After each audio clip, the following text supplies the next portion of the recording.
Yeah.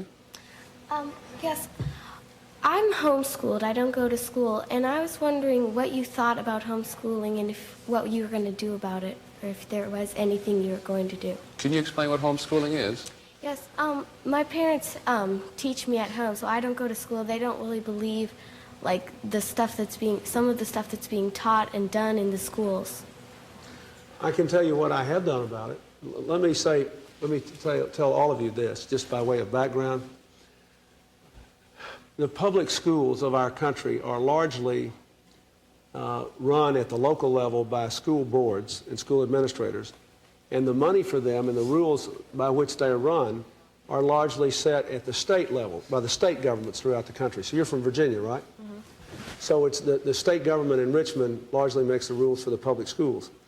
I was a governor before I became president, and while I was governor, I supported and passed a law through our legislature which made homeschooling legal and which supported homeschooling and parents and children making the decision to be educated at home, as long as the children were willing to take examinations every year and prove that they were learning what they should be learning for people their age.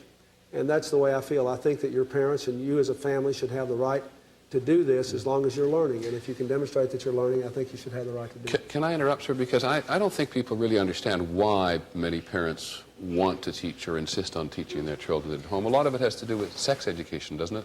Well, I think it's different for different people. I think there are, and Katie, you can interrupt me or say what you think, but I have talked to a lot of parents and children who've been in the homeschooling movement. And normally they fall into two groups.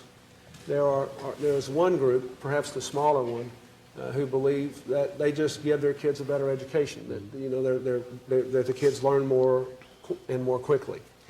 Then there's a second set of concerns which revolve around values. A lot of parents are really upset by what Michael just said, that kids go to school, they have to worry about being exposed to violence, to premature sex, to drugs, to things that they may not agree with. So there are what you might call the values objections to things that children are exposed to, and then the academic objections.